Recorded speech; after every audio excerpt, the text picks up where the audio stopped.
This is Jared to Jared. On this week's episode, the Jareds will discuss Mad Max, The Wasteland, near-death experiences, the art of the deal, and much, much more. Start your engines. Out of the ruins, out from the wreckage. Oh yeah, we're back. We are officially back. We're back, Jared to Jared. Woo!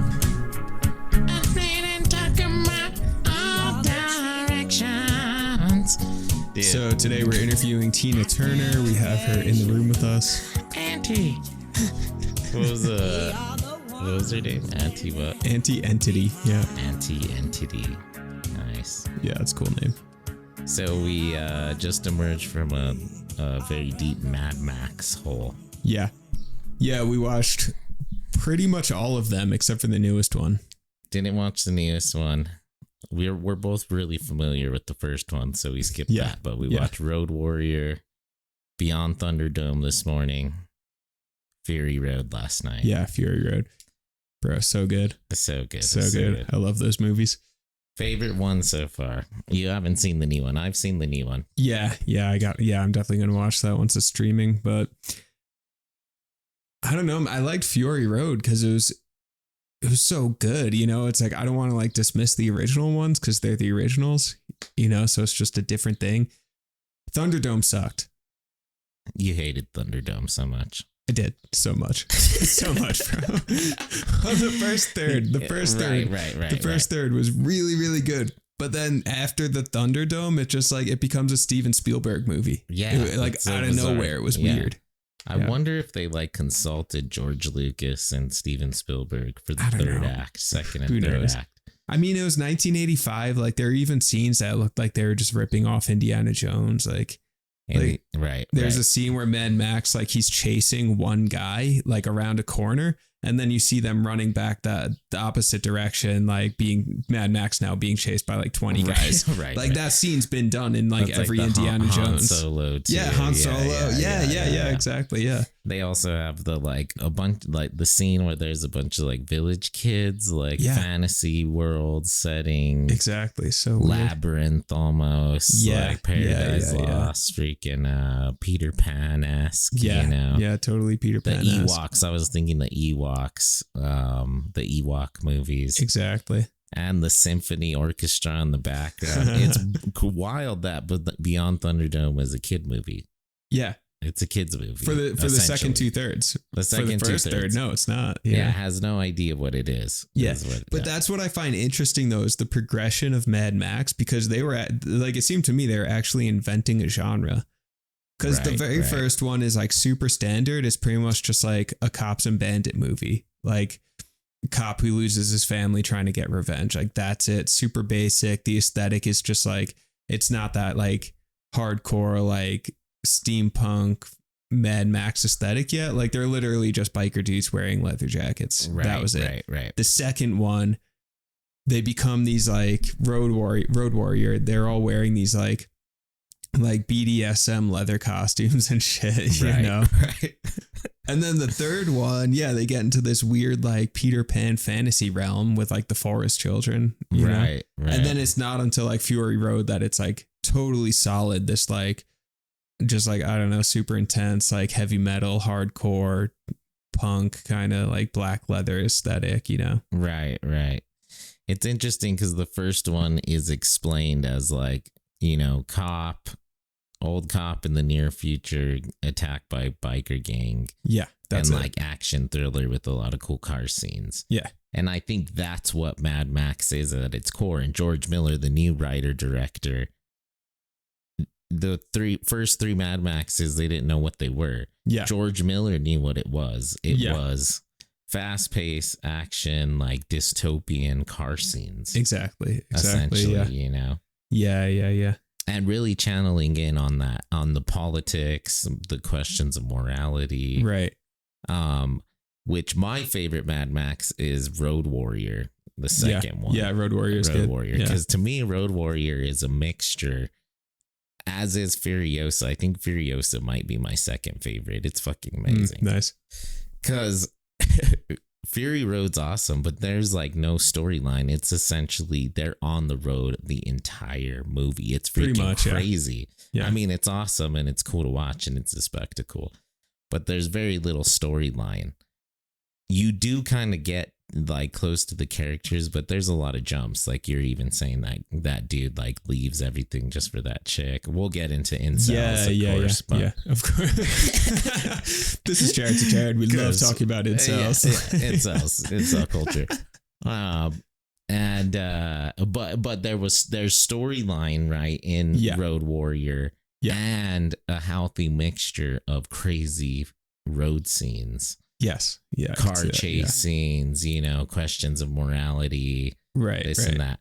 Where Road Warrior goes wrong is I hate the orchestra in the background the whole movie. It's not that good. And it's like watching the fucking Three Stooges. It does have that fantasy aspect to it. Yeah. With the little kid and like the boomerang and the village, everybody in football pads looking like David Bowie. Yeah.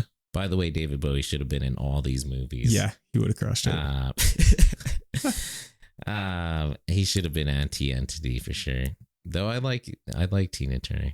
Yeah, no, she was good. But Road Warrior is a mixture of basically all three movies. Right. Because it has the fantasy, has the genre, the cops and stuff like that, and then it has the dope car scene. So yeah, right. See, what I love too about, I think Fury Road really ends up playing the kind of biblical aspect of it. And you see this in the beginning of Beyond Thunderdome, where it's just these throngs of desert people. There's power, inequality, resource extraction, all of that kind of stuff happening. And it actually even reminded me, I can show you a picture later, we'll look it up, but Alphonse Mucha, the dude one of the inventors of Art Nouveau, he did this series of sketches that were all these like neo-pagan biblical themed kind of things, and one of them, like, it looks like it may have even inspired some of the images in Fury Road, because you see this like goddess figure in the background, right, who's like 10 stories tall with 3 breasts, and there's just like milk funneling out of her breasts and creating this river. And then you see all these like starving desert people like drinking the milk from the river. Yeah. Mother's milk. Yeah. There's something. Right. Yeah. There's something so, just neo-pagan and biblical about it. Yeah. The starving throngs of people desperate for resources. And that, the mother's milk is definitely a strongly symbolic image in Fury Road. Oh, absolutely. Yeah. Absolutely. And it's that return to nature, the turn to the nurturing and the mother. Exactly. And sort of that's sort of where religion comes in too. Yeah. Is in Fury Road especially, is the like, those followers with the freaking aluminum cans and all this, but the primary dude, I can't remember what his name is. In which one? With the mask on Fury Road, he turns into sort of like the Pharaoh Khufu, which we were talking about. Oh, yeah, the Pharaoh figure, yeah. Yeah, for any diehard Jared to Jared fans out there, they know, the last episode where... but there is that awesome aesthetic. For all of Mad Max, is the best part of it is, to me, is the aesthetic. I'd agree, yeah. And they really channel that with the leaders, right? They try to turn themselves into gods. Exactly. Visually, there's dudes wearing a plastic chest plate and like hilarious like hot guard with his freaking breathing apparatus, Tina Turner too, crazy freaking chainmail shoulder pads. Exactly, and like, just this like lion's mane hairdo, just totally wild. Dude, what's interesting too is like, I feel like there is some kind of dynamic between like the male search for a mother figure. I feel like that comes up in these, because the very first one, Mad Max 1, loses his wife and daughter, right? They get run over by a motorcycle gang. Right. Which is kind of absurd. But they get run over by a motorcycle. Ran over by a motorcycle. Just one. Like the scene's like it's supposed to be devastating, but I remember seeing it and just being like, what the hell? Dude? Just like laughing. They don't show it because it's not possible. No, it's like, ridiculous. They just show like the doll on the ground or something like that. But so it's like he loses the feminine in his life, right? Right. Road Warrior, kind of same thing. There's really no female characters. I mean, there's a few, but it's like it's all these like pretty much mostly men in the wilderness, desperate for resources. Right. You know, the third one you have Tina Turner, who seems like maybe the powerful woman who like takes advantage of that situation and makes herself into like the Empress mother figure. Right. And then Fury Road, you have all of this really like bizarre mother symbolism of the mother's milk. You have like the breeders who are just like pretty much like cattle, just like pumping their human milk, right? And then you have like those 4 like nymph figures, you know, in Fury Road, like even the very first image where it shows those like 4 women who become like primary characters. Right. Mad Max like sees these women. There's Furiosa, and then the like 4 young women that she's kind of like guiding out of the you know, desolate village and stuff. And it's Max and then these like 5 absolutely beautiful women, and there's just this moment of just like, whoa, the whole dynamic just like shifts from these like dirty men beating the shit out of each other in the desert to Mad Max and these like ethereal looking women. Right. You know? Yeah, that Mad Max is good for that tone shift, like abrupt, you know. Yeah. Go from like the land of incels and fury and hatred to like, and it's funny too, even in the land of incels and in the, you know, hierarchy, the male dominated, they worship Furiosa. They like announce her, you know, we've chosen Furiosa to drive the tanker. Such a sick name, like Furiosa. Yeah, and even in Beyond Thunderdome, right? One thing that's continued on from that is the female savior in Mad Max as well. Right. It's Mad Max isn't really just like a heteronormative space. Certainly not. The dystopian place of the Wasteland is mad gay dudes, like, you know, transvestite dressing, freaking crazy, you know, a multiracial space. You know, Tina Turner's the leader, this and that. Yeah. It's almost like a pseudo matriarchy in some ways. You know, it's an interesting future. I like what you said too. Is it's almost ideal, right? It's funny how in contemporary society we kind of like fight for those things. But like you said, it's the village without resources. Yeah. It's the galactic space that we want, you know, openness, whatever. But there's no resources, so everybody's driven mad into, you know. Yeah. And that's sort of like a parable to our own time. Like, we're a bunch of, I live, I die, I live again, blowing aluminum in our face because we can't get a date. You know, or we can't meet some redhead to like pull us away because we need an ideology to latch onto because nobody has anything anymore. Everybody's isolated. There's no more like social resources. Yeah, exactly. And that's how well, capitalism works, right? It creates scarcity, sometimes the illusion of scarcity or actual scarcity, and then profits off of that, right? And that's exactly what happens in Mad Max, where it's forced scarcity is in Fury Road, right? The people in power are withholding water from the masses and then selling water to them at inflated prices, right? That's the whole dynamic that village is built upon. And then that's how you get characters like, I forgot the character's name, but the kid who's pretty much this like religious zealot, you know, he's like totally indoctrinated. He thinks that the Pharaoh figure truly is the immortal god, that the Pharaoh's going to guide him to Valhalla if he dies for the Pharaoh, right? And then this kid, you know, he's a complete religious zealot. Right. And then finds himself with Mad Max and all these hot women, right? And then this one girl, all she has to do for like literally 5 minutes, she just like lies down next to him, stares into his eyes, and then like touches his hand.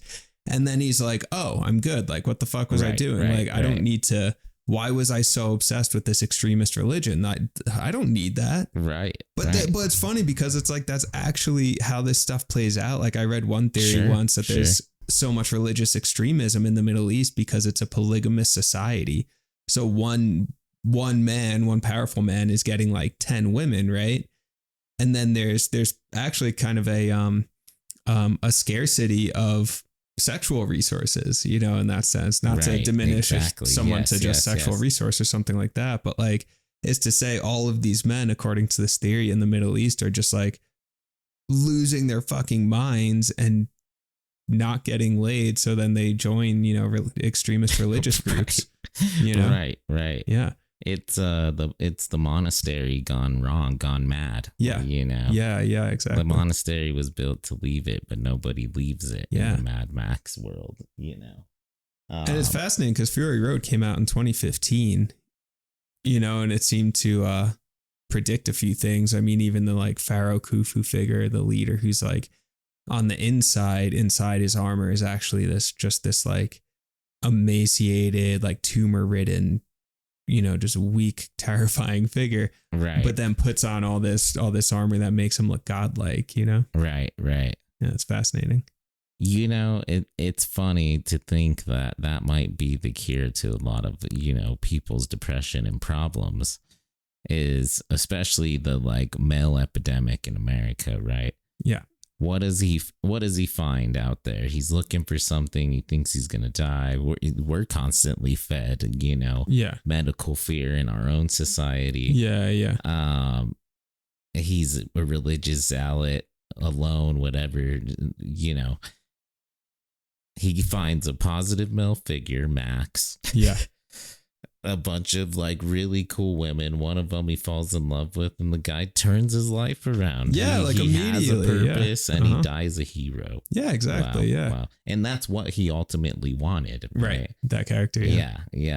He wanted to die for a cause, then found the right cause to die for. Exactly. Well, not even a cause. He found people to die for. It became not about an abstract cause, because that's part of the definition of like extremist religion, is that you are sublimating your entire personality toward an abstraction, something that doesn't actually exist, just an ideology, right? An ideology.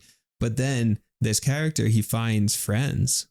Yes. You know, he finds friends, he finds a potential lover, and then it's, well, of course I would sacrifice myself for these people because that's real. The relationship is real. Right. You know? Yeah, he finds a truer sense of Valhalla. Do you think it's important for someone to have something that they would sacrifice themselves to, or for relationships, or you think that's important for a person to have something bigger than themselves, I guess, in that way? I mean, I guess one of the bigger question for me, which would sort of answer your question, is that I'll shoot back at you, which is kind of a douche. but why do we all think we need to have something to die for? Oh, interesting. You know, we'll turn to religion, we'll turn to people, we'll turn to family, we turn to everything, you know. Yeah. Is this a way of validating and being okay with the process of death? Fascinating. It like makes the debt of death worth paying, you know, if we die for something or someone rather than just dying for no reason. Yeah. I was just reading this Kierkegaard line, Soren Kierkegaard, the philosopher, to paraphrase what he says. He goes, the only true philosophy is the philosophy of the shipwrecked. And by that, he means, imagine someone who's, you know, on this ship, and then the ship wrecks, and now the person's like struggling and drowning, right? And they're flailing, right? And he goes, this is the human condition. Like, we're fucked. We're in the abyss and our ship is wrecked. And then they're flailing, looking for something to grab onto. He goes, that's the human condition. You're trying to find some piece of driftwood or whatever to grab onto. Other people, you know, you're the drowning victim trying to grab onto anything in order to survive. That's Kierkegaard, right? Right.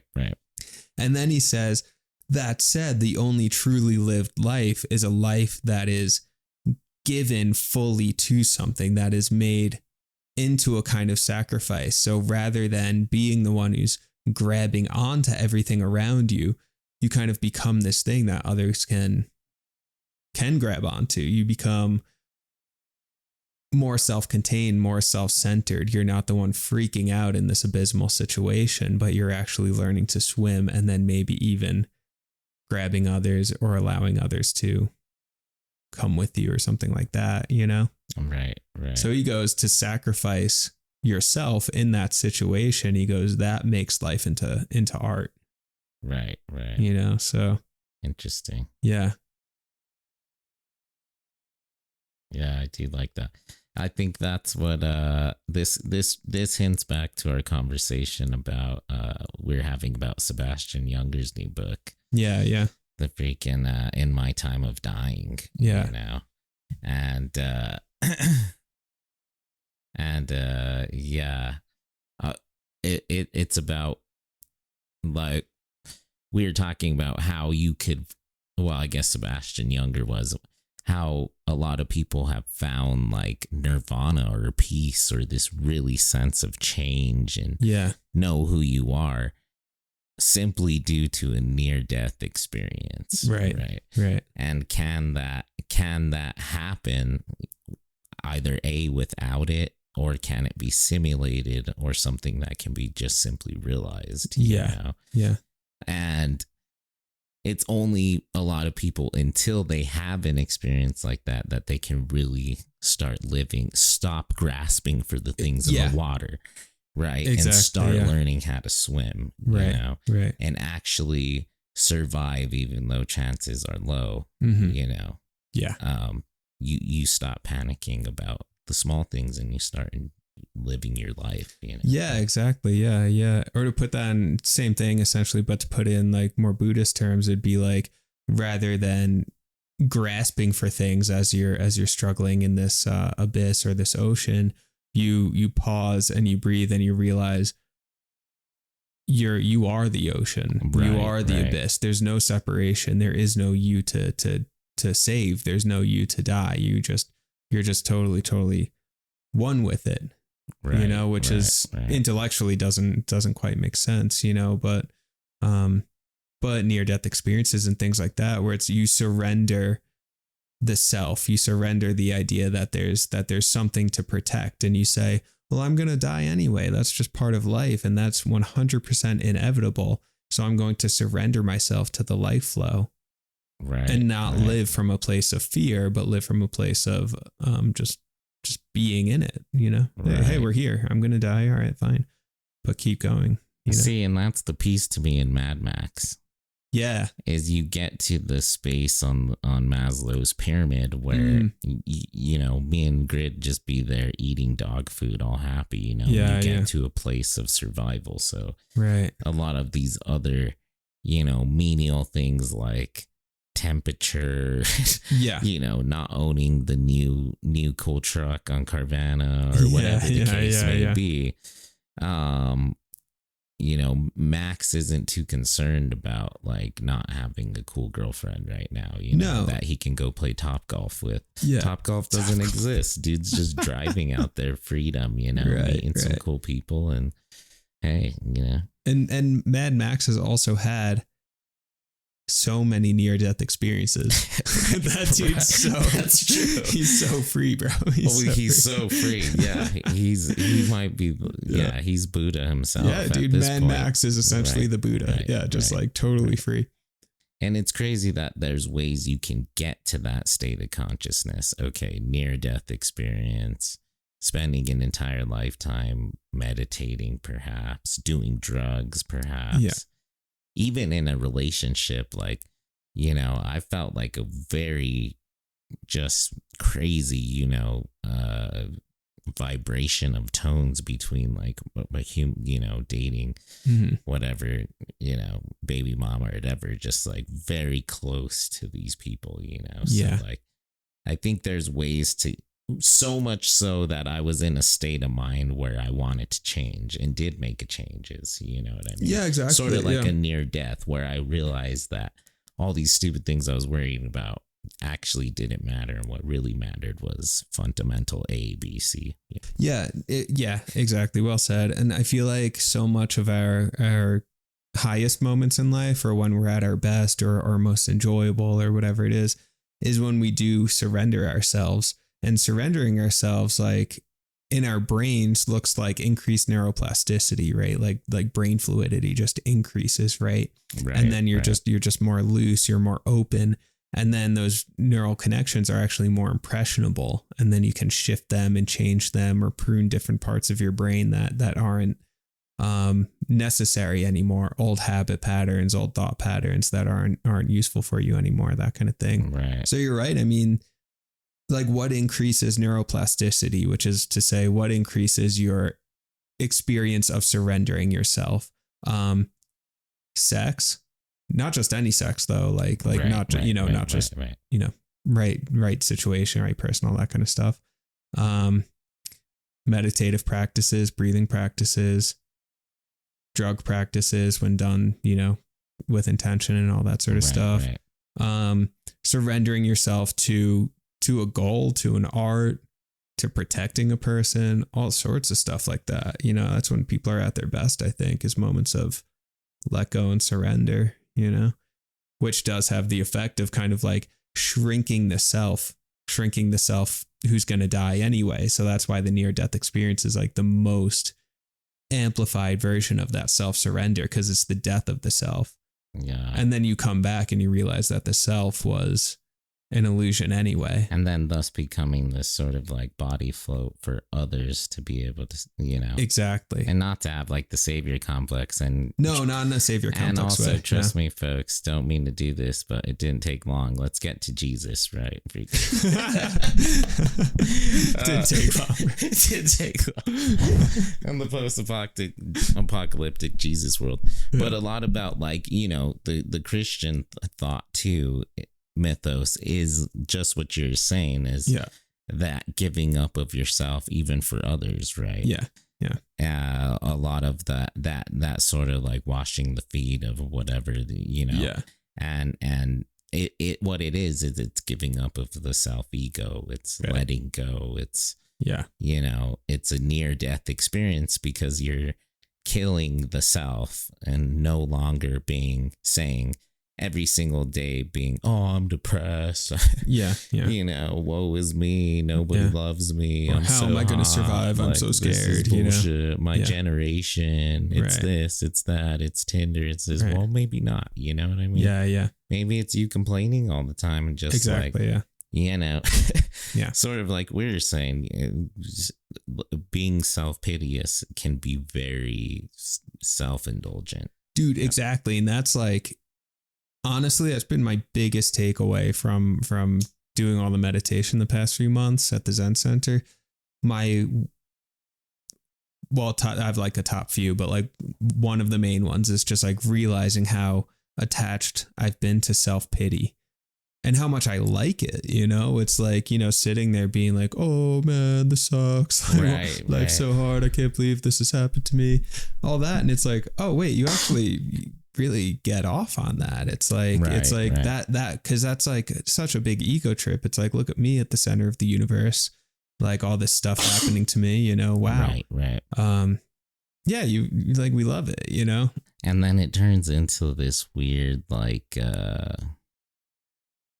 it turns into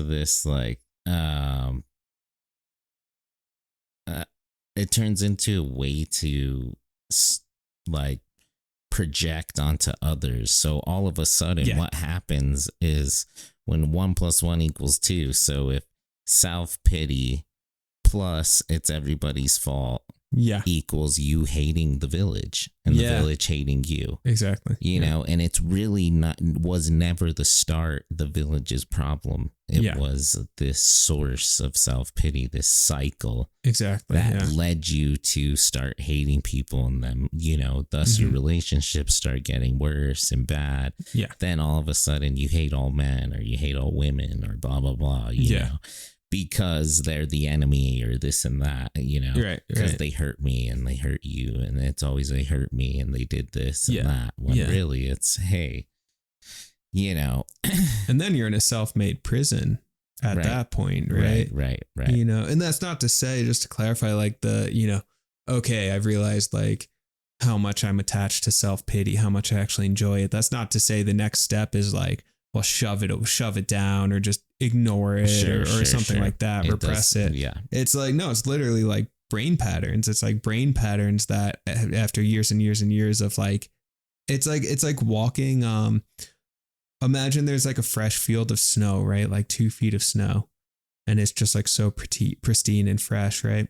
And then you maybe walk a path in that snow, and then you walk the same path over and over and over again. And then now you have this like deeply entrenched path going through that snow where all the snow is pressed down by your feet. You know, it's like this deeply entrenched path. That's how these brain connections work. So it's like, for me at least, I realized like my neural connections were literally that entrenched path of, oh, life's hard, right? And then it's like, and then I saw it and it was like, oh shit, that's a snow path in my brain. How do I get rid of that? How do I shift that? Right. You know, and then, you know, there's a bunch of different ways, but then it's like consciously rewiring your brain, not just like shoving it away and pretending it doesn't exist or something like that, you know, because I tried that and that doesn't work for me anyway. I don't know. And then, you know, in the Max sense, it's strange how that comes about through a lack of resources, like you're saying, you know, lower on the Maslow. Yeah. I wonder if that's a way that could be simulated in some way. Oh, say more. I don't know. You know, is there something there? This maybe even like the Hunger Artist, something in Kafka style. Oh, interesting. Like physically, biologically making yourself need,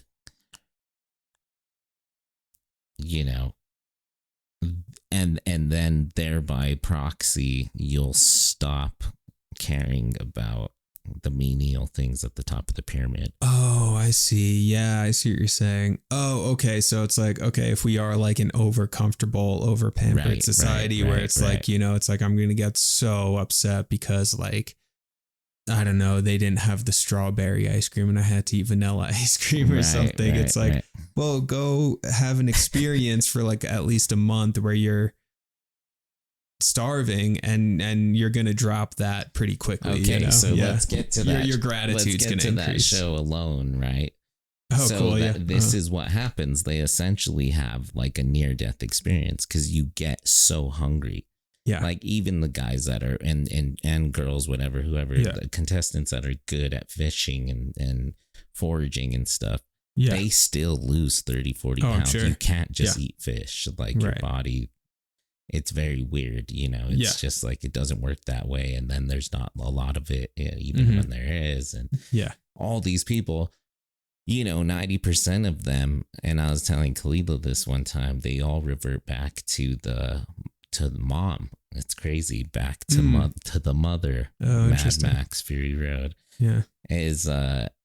There's always a digression before they soon to leave where it's like, just been thinking a lot about my mom.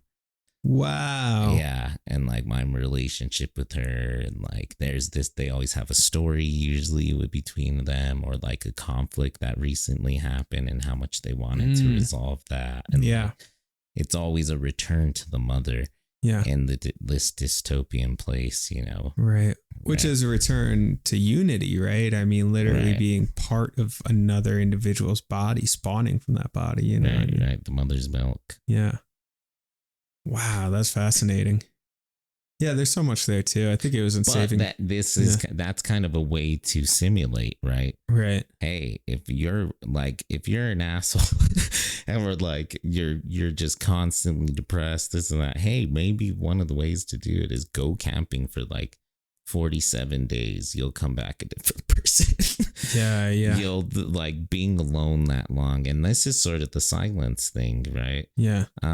Even that like a darkness retreat they're talking about, Aaron Rodgers going on and stuff like that. The thought behind that spiritual practice is isolation from the village, so much in nature, back in that natural space, that you remember your humanity. Exactly. And you cut out the distractions, you know, because it's like we think constantly that's like career. If I had a better career, then I'd be okay. If I had more money, then I'd be okay. If I took more vacations, if I were more skilled at some sort of thing that, you know, made me feel special. But that has literally nothing to do with any of it. You know, it's like our relationships are the ground that we walk on. Like that's that's pretty much it. So it's like, yeah, you go into the sensory deprivation tank, and then what do you wipe away? You start to wipe away like, oh man, yeah, I thought my career shit mattered so much, or like this guy at work who's bothering me, who I've been fixated on. Like, oh, that none of that matters.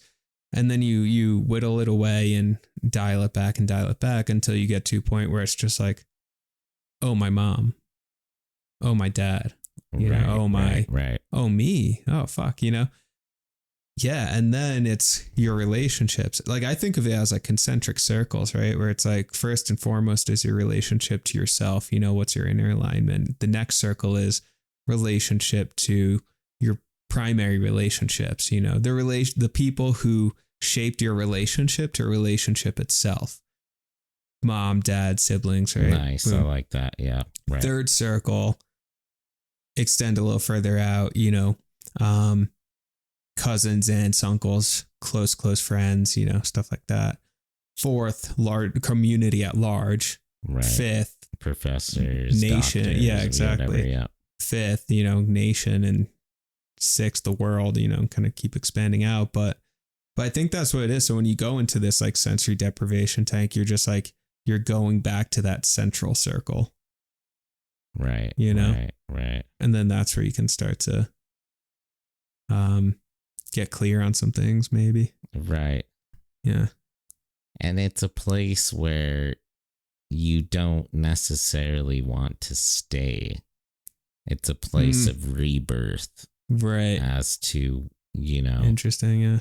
What your purpose is in the current contemporary village, what your place is, what your role is in the wasteland. Yeah, the wasteland. Yeah, that's such a sick theme in the Max movies, the wasteland. And that feels. Yeah, let's talk about the wasteland a bit, because that feels like, on one hand, it's distinctly 20th century, because the image of the wasteland, that's a World War I image. You don't really get that before then. You know, right. And that makes sense, because it's like, you know, no man's land, you know, guys in the trenches, like the wasteland, and then T.S. Eliot writing the wasteland, right? Right. So it's a distinctly early 20th century image that then gets replayed over and over and over again, even into Hollywood movies with dystopians, sci-fi dystopians, right. Mad Max, of course, you know. Yeah. And now we're in the 21st century where, well, what do you think? I don't know. What's the trajectory of the wasteland? I think it's very much alive. I think here's what's great about any good series is that it grows with the times. Yeah. And as we were talking about, I was a little worried you hadn't seen Road Warrior before you saw Fury Road, the newer one. But we agreed it was actually cooler that you saw Fury Road first and then Road Warrior. Yeah, I thought so, yeah. Because honestly, Fury Road is like Road Warrior's like sister movie. They even have Road in the title, you know. Both of them. And like, you know, shoot, I lost my track of thought there that we were talking about. Wasteland, Road. The Wasteland. I had a good thought there. It'll come back around. Should. No, well. Darn it. Yeah. Well, one thing I mentioned this earlier when we were watching what's the third one? Beyond Thunderdome. So dumb, bro. Yeah. Fucking the deal. One common theme, like in every single one. I don't think the first one, but definitely in Fury Road, Thunderdome, and Road Warrior. Deal. There's this like this preoccupation with deal making, where like Mad Max will like make a deal in order to like I'll deliver this like person back to you if you give me gas, oil in exchange, right? Fury Road, they're trying to go through this passage, right? Go through this like desert mountain valley, and then the people who run that little passage, they're like, there was a deal and you broke the deal, Furiosa. You broke the deal, right? And they're all pissed about it, so then they're attacking her. But this constant deal-making thing, the consequences of breaking a deal. Trump's America. Exactly, bro.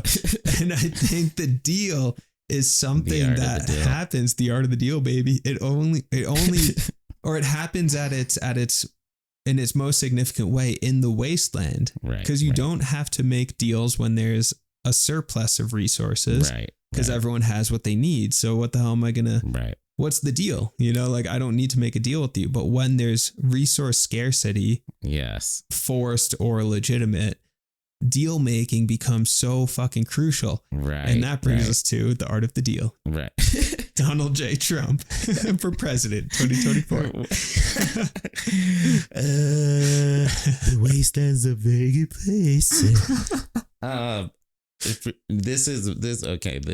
That entire thought reminded me what I was gonna say too. Cool. That final thought, and it's gonna wrap it all back around. Nice. Is what is the Wasteland now? Well, every great series, as I was saying, like Road Warrior, you saw the new one, saw the old one. Yeah.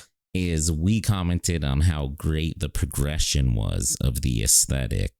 Yeah. Of the, you know, the road scenes, identifying yourself of what you are with the politics, the mother, the post-apocalyptic world, you know, dystopian era, X, Y, and Z. Yeah. Right.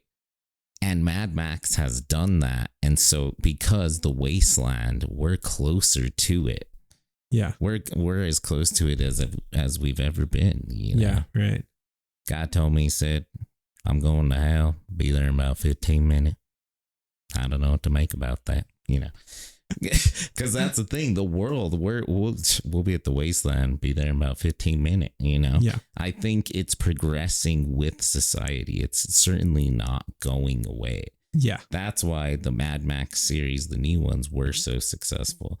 The new one hasn't made much money, apparently, and they canceled the newest one, unfortunately. So sad. But I think that the T.S. Eliot's Wasteland continues to this day. Yeah. Whether it's zombies or Fallout, that new show, you know, World War III. Right. Mad Max continues, and I think it will continue on. Yeah. Especially, you know, as global conflicts increase, technology increases. Like, I have no, you know, I don't think like a World War III bringing about the Wasteland is that far-fetched. Yeah. You know, I think there's a percentage that it is a possibility. Sure. Yeah, of course. And then there's also like desertification. Right. Which is like a very real thing where it's like the planet has way more desert today than it did 60 years ago.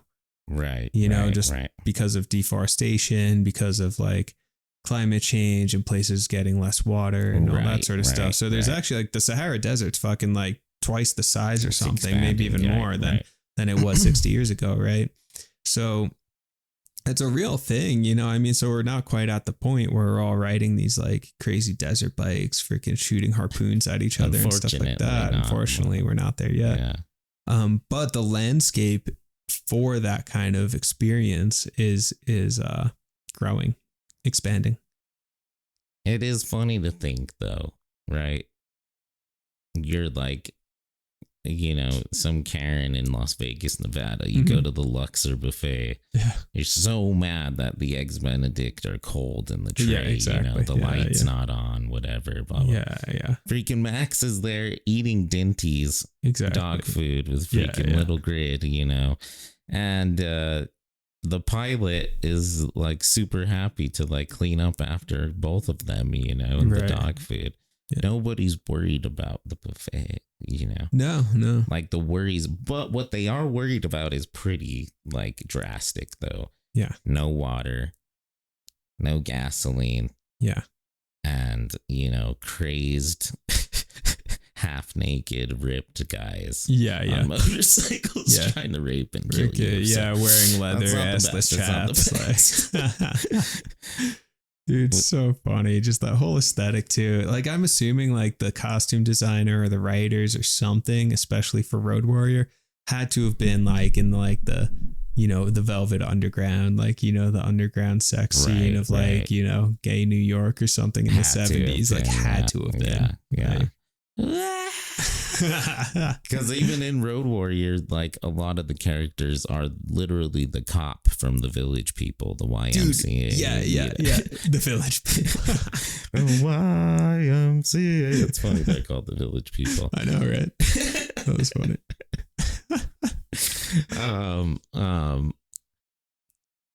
I did like okay, so the deal, you know, that goes into the fact that it evolves. The Wasteland has clearly evolved. Yeah. You know, Beyond Thunderdome is Bartertown is ran by Trump, you know. Right. And the Fairy Gardens, that's Obama's America, you know. We need to get I just want to go back to the green zone, you know. Hey, but it was ironic though, because all the like, okay, so in Thunderdome, Mad Max makes his way from Bartertown, which is like the shitty dystopia and desert town, right? Right. Scarcity, all that, right? Mad Max gets kicked out. He makes his way to this like really Edenic space. It's all these like tribal looking people like living right next to a river. It's just like so lush, you know? It's like, oh man, it's beautiful, right? Yeah. And then, but then it turns out that all these river people, they want to go back to modernity. They want to get back to like, because they heard rumors of like, you know, there used to be cities 100 years ago, whatever. They want to get back. They called it Tomorrowland. They want to go back to fucking Tomorrowland, get back to industrial society. And they were so pissed that they were living in the woods. Yeah. And it was weird because, you know, we're looking at it like they're willing to risk their lives. Yeah. And then they had to pass through fucking Bartertown to go try and get to the shitty, you know, industrial wasteland. Like, what the hell, bro? I was like, just be happy. Mad Max even says that. He's like, guys, just be happy where you are. What's wrong with you? Yeah. We're all going to live here. We're going to live a long time. Yeah. And then he punched that girl in the face. That was crazy. That was uncalled for. This is a kid's movie, Mel Gibson. Come on, man. You're in enough trouble. We should have known when he punched that girl out that he was going to be a problem. But, I know. We had to let him make Braveheart and Passion. Bro, The Patriot. You've seen The Patriot, right? Patriot. Oh, man. Like that's actually like Heath Ledger. Oh, man, it's so good, bro. That might be like the next movie we watch on Jare to Jare. That one does make me feel like really proud to be American. Dude, I think we should keep the historical movies as part of our Jared to Jared movie collection. Yeah, they're fun. We got for sure. Last Samurai, you know. On there, oh man, so. Last Samurai is so good. So good. Yeah. Suck it.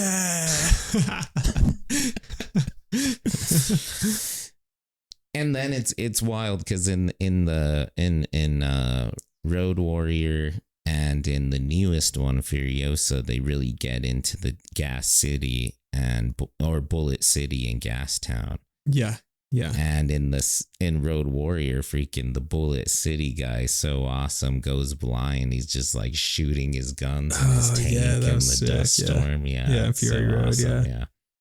That was badass. Dude, that's something that I like admired so much in Fury Road, whereas all these characters who were willing to just like sacrifice freaking flesh and bone for their mission. Like this dude, you know, he goes blind, wraps like, you know, his eyes get freaking ripped out, and then he wraps a blindfold around his head and he goes, I am justice, I am the scales, you know, just starts shooting, just like, dude, if like my eyes got ripped out, like I want to have that reaction. I don't want to have like I'm blinded. Like, oh no, I'm blind. I want to have like Fury Road reaction to that. Right. You know? Wrap me up and hand me a couple. Let's go, bro. Like I'm not done. I'm still fighting, you know?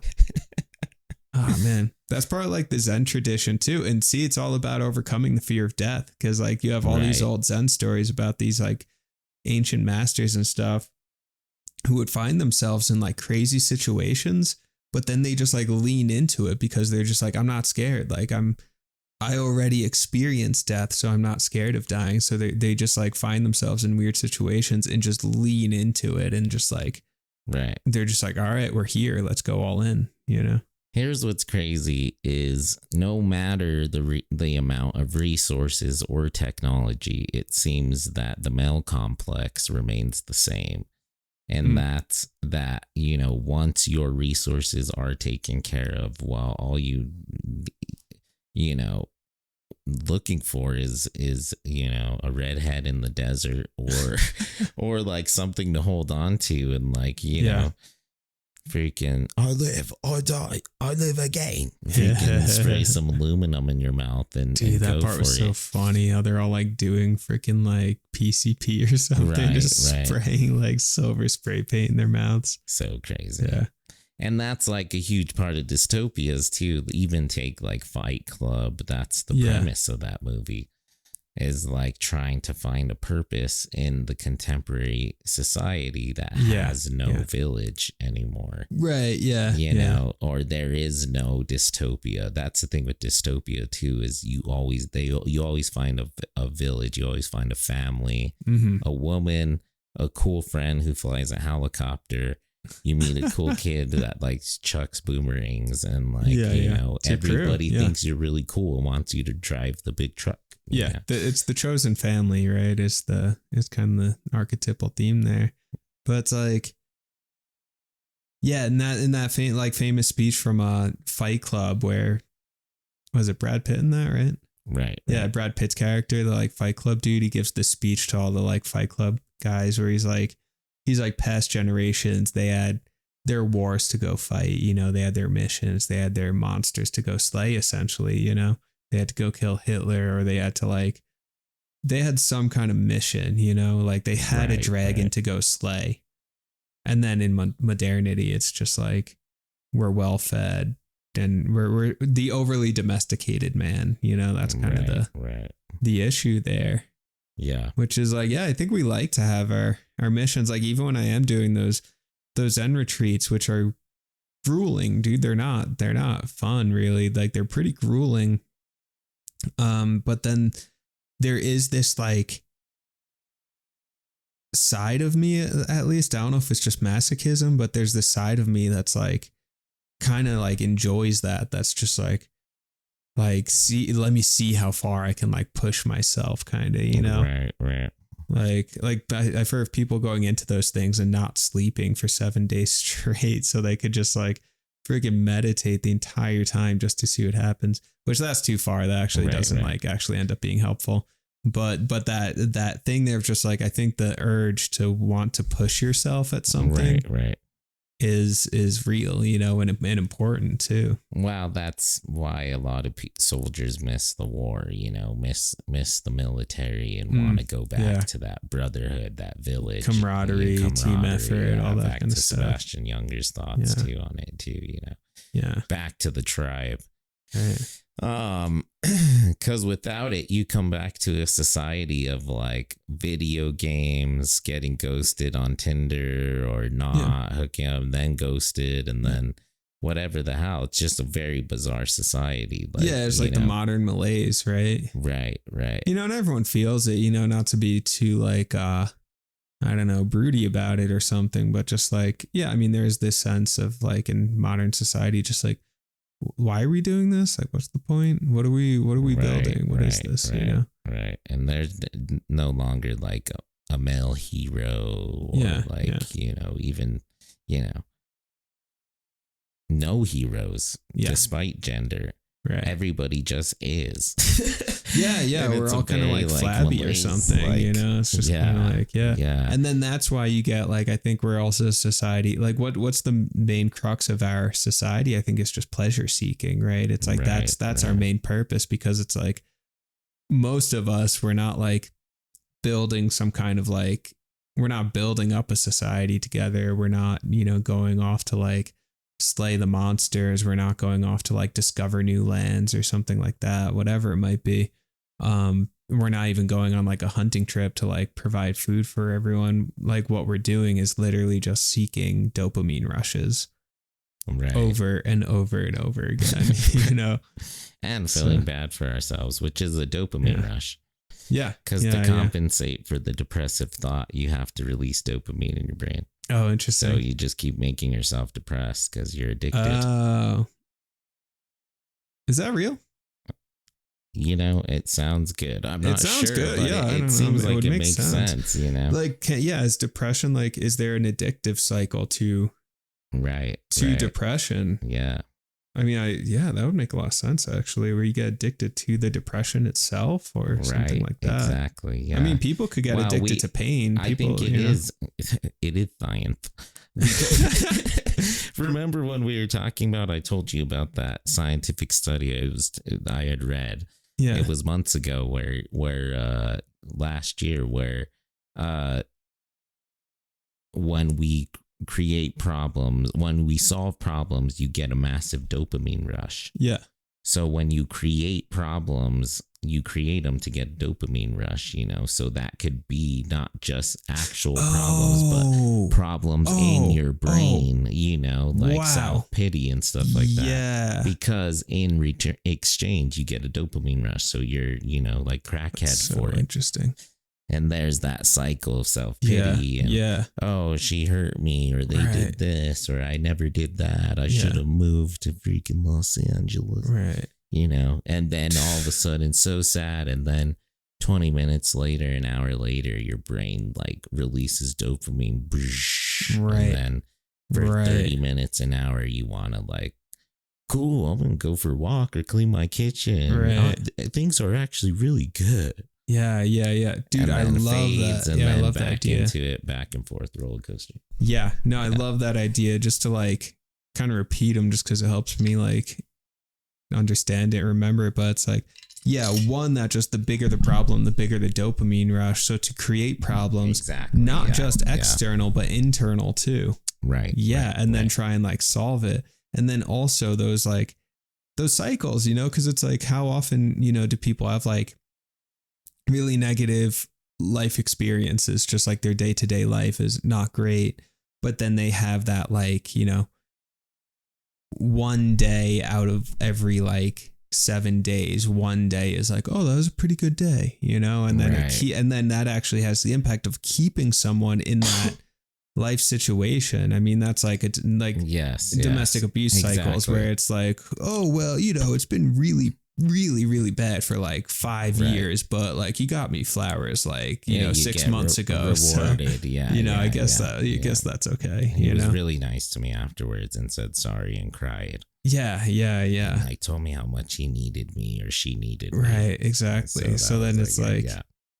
that's like an addictive cycle. And what's even more fucked up about it with the self is there is no external other person to judge whether or not you have been forgiven or you can move on or you made the right decision. It's yourself. Right. So eventually when the self thinks, okay, this is enough pain for a good enough, big enough dopamine rush. All right, boom, problem solved. Yeah. Whack, you get it, Yeah. And there's no external person to give it to you. It's you. So it's like you're your own drug dealer. Yeah. So it's terrible. You're just doing your own supply constantly, which could kill you, I believe. Yeah, you're the dealer and the user. The cycle, right? You're the dealer and the user. Exactly. You're the abuser and the abused. You're the right. It's the like profiter, one who profits, the one who, Yeah. And that's so wild, the way that we do that to ourselves, and that's like the disintegrated self, all these different parts of ourselves that are kind of in conflict, Right. Yeah. Right. And that's why I think it's so much of a bigger payoff when it is an external problem, for sure. Yeah. But that being said, you can't always get that satisfaction. So you self-pity. And the external problems are easier to solve, I think, because it's like they're right there. You can like look at them, it's like, so you're building something or whatever. It's like, okay, it's right there. I know what to do. I can get some instructions or something. The internal problems are like, unless you're like a really, really, really imaginative visual person, it's hard to be like, okay, this is, I don't know, this is like a construction project, but like instead of wood, I'm working with like negative emotions. Right. And this is how I need to like move them around and fit them together and shape them and all that sort of stuff, Right. Like that's hard. Again, unless you're really, really imaginative and visual in your thinking, that's like kind of hard to do. Right. I had some thoughts too about earlier what we were saying on the maybe just deprive yourself, go camping, starve, whatever. Yeah. Fasting's good for you. Words of a person of comfort or privilege, essentially. Mm-hmm. Where you could say, okay, I'm going to make a conscious choice to do that. That's not Mad Max. I think it has to be taken from you against your will for it to really pay off, for you to really get that near-death experience. Because if you're just I see, Kafka bro dude and being like, I'm going to starve myself because, blah, blah, blah. Yeah. As opposed to I'm fucking starving and I can't eat. Right. I would. Yeah. But I can't. Well, yeah. And that's the thing. You have to lose control. You have to go beyond your own control, because as long as you're trying to maintain control of a situation, that's still being run by a fear of death. That's still being run by your ego mind, self-image sort of thing. Right. Yes, so it's like, and that's what masochism is too. Masochism is self-imposed negative feelings, because even though they're negative, we're still in control. So then it has the effect of assuring us that, no, it's okay. So even if you're self-flagellating, whipping your own back, that's an act of control, like, yeah, it hurts and this sucks and it's a very negative sensation, but I'm the one doing it. I'm in control. And in order to have that experience of deep surrender, of near-death experience, of release, what you're actually sacrificing is your sense of control. Right. So you're right. You can't just like starve yourself and then be like, okay, well, I'm going to do this for 7 days. And at the end of the 7 days, I'm good, or whatever. I'm going to the Outback Steakhouse. Yeah.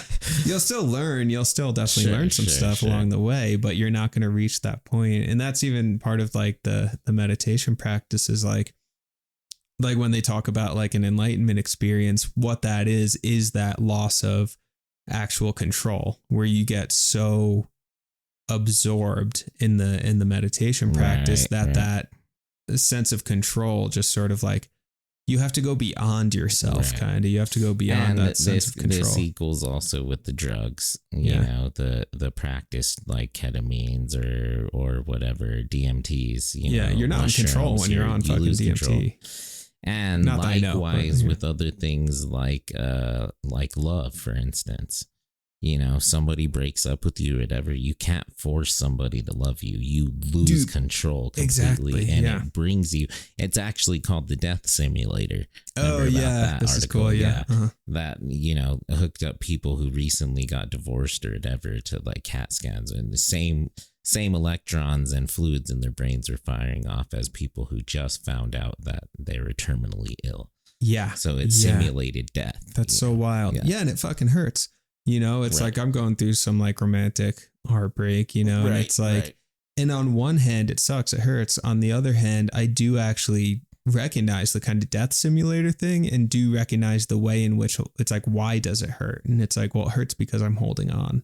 It hurts because I want to control the situation and can't, all of that. Where if I like open to the process of it, it could actually be like kind of a very mini death experience, or very, very mini near death experience, where on the other side is like a bit more freedom, a little more grace, a bit less holding on, a little more, or a little less addiction to control, all that kind of stuff. And falling in love in a positive way too. Because this is also positive stuff, where it's like, if someone falls in love, like deeply, really positive, the right person, all that kind of stuff, there has to be a loss of control there. There has to be, you can't go into that kind of experience having it all planned out and pre-scripted and all that sort of stuff. Right. No, it just happens. And then even the process of being in love is a loss of control. That's the change of the self. And that's part of the joy of it. And self-realization. Right. Yeah. So to open to that, and actually I think I see this in myself, like part of maybe some reluctance to, like really, connect intimately, like, committed, strong partnership, romantic, like super fall in love. I think for me, at least, there's resistance there. Because even though on one hand, I'm like, man, that would be so nice. I would love to just be like, you know, in the throes of love with someone, right? That sounds so nice. Okay, I can say that, but then the reality with, you know, just psychology, neural connections, all that kind of stuff. My actual psychology says, are you fucking kidding me? No, that sounds terrifying. There's not that much control there. Then I'd have to start like making life decisions that don't just center around myself. Like, that sounds scary. That's a loss of control. I don't want that. Right. You know, so it's so fascinating that we actually don't, I very often don't want the pleasure and the positivity that we say we do. Right. Bizarre, huh? So bizarre, dude. Human beings are just so very bizarre, complicated, and also not, you know, it's like we just want to stay in control. And I think that, you know, that's why it's important to have relationships and get broken up with and your heart broken from time to time in your life, or, you know, at least once here or there, you know, because you learn something about yourself. It's a near death experience sort of thing, the death simulator, you know. Yeah. But I think that's maturation too, is this happens to us all the time. Yeah. I don't think it's just through love or just through that. It could be a loss of a job or a pet or anything like that, you know, and you get to these points where loss of a loved one or something, and you then enter the wasteland where you're where I live, I die, I live again. Where literally you live again. Yeah, that's what happens. You live, you die. Yeah. You live again. Exactly. Right. In the wasteland, you know, and you all of a sudden forget about everything in your first life. Right. You die to it. It's an apocalypse, right? Right. And you get a rebirth at the end. And you have to, bro. And that's part of, that's part of, well, I think the process of the wasteland, right? It's part of the epic journey. It's part of the hero's journey. You actually have to go through into the underworld, into the wasteland, right? You have to like scrape away all your shit in order to become new and rebirthed. It's not, birthing isn't a comfortable process. I mean, same thing with this like falling in love, where it's like you say like, yeah, I really want to fall in love, but it's like, do you really? Like rebirth, I feel similarly about, where it's like, I want to be rebirthed, have a spiritual rebirth, be renewed, all these things. And it's like, do you really? Look at the near-death experience. Like once you're on the other side, that sounds amazing. You know, this sense of clarity and freedom and peace and understanding, all that. That sounds great. The process to get there, the people who have near-death experiences, people literally drowning and remembering what that feels like, or feeling the pain of just breathing in water and the fear freaking the hell out, or whatever other kind of near-death experience that someone has. It's like they're not comfortable, you know, they're not like fun to have, but then afterwards it's, clarity, you know? Right. Seeing the demon coyote on too many mushrooms. Yeah, exactly. Yeah. Or a really heavy trip, right? Where it's like you have an ego death thing. They're not fun. No, they're not fun. That's why mushrooms and acid and DMT, it's not addicting because they suck. They're not fun. Yeah, I wouldn't recommend that stuff. It is like it's fun, but and it can be funny, and it's know what it is, and it's like, but it's exhausting. Yeah. And it's not easy. Right. You know, exactly. No matter what it is, it's not easy. Yeah. You know, being birthed isn't easy. Like that's like the first trauma that an individual goes through is birthing. That's really hard on an infant's body, you know. I was talking to this body worker lady who's doing like the Rolfing and stuff on me, and she was saying that birthing, like going through the birth canal, a lot of people actually end up like fucking up their shoulders as they're being born because they're squeezing through this thing. You know, she was like, yeah, there's actually like a lot of injuries essentially that happen as you're going through the birth canal. Yeah, I had like weird born hips, I think, and legs are like crossed in weird ways. Yeah, exactly. Yeah. A lot of people have like just traumatic birthing situations. Right. Your mom is screaming as you're coming into the world, you know? Yeah.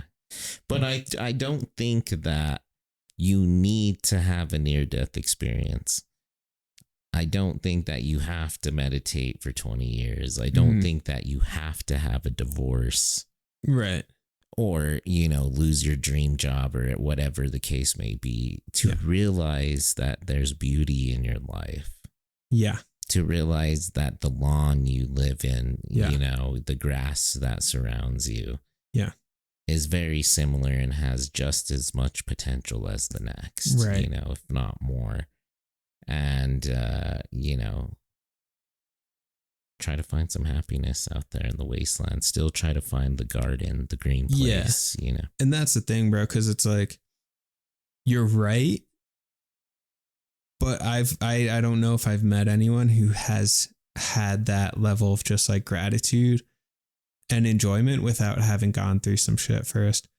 Right, I'm not saying it's impossible. Right. I mean, if someone's out there who is just like, no, I'm like, nothing intense has happened in my life and I'm actually just really content and appreciative of my life situation, like, that's great. That's freaking fantastic, Sure. But I do think very often it does require going through the purifying fire, Right.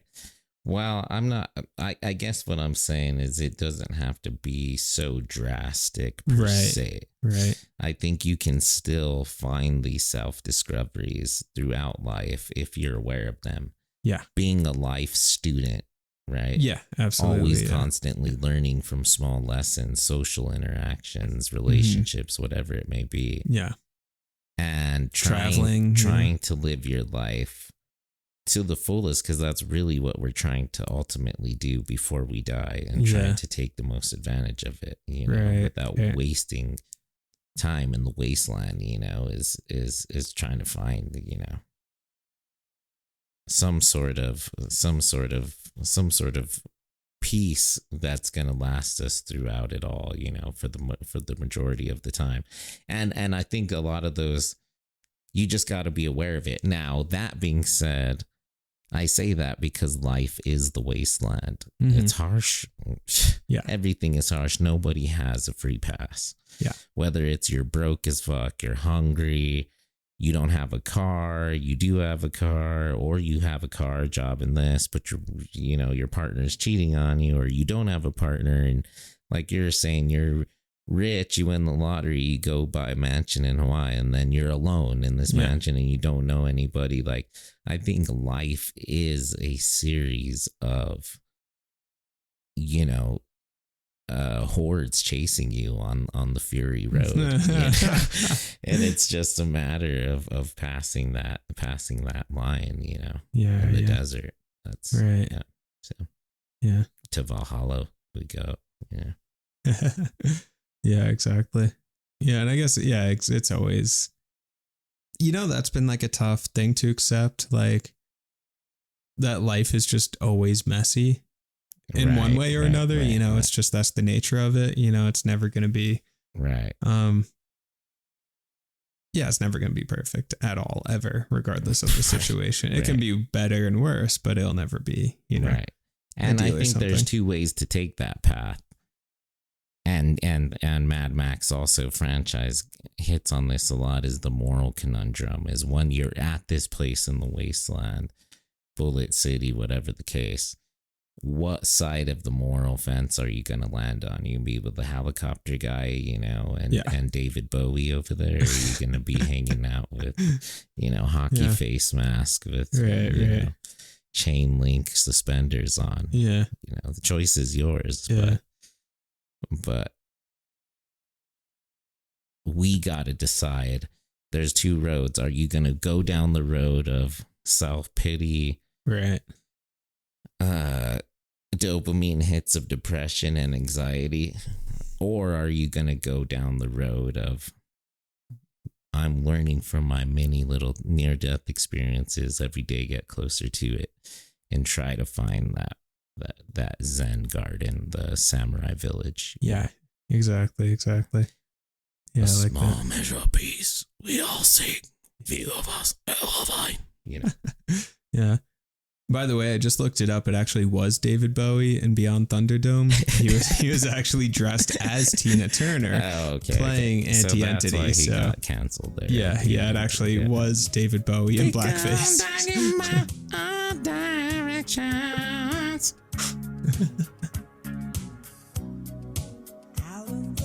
On behalf of the Jareds, thank you for listening. Follow, comment, and tell your friends. The Jareds will be back next time, and always remember, wherever you go, there you are. See you next time.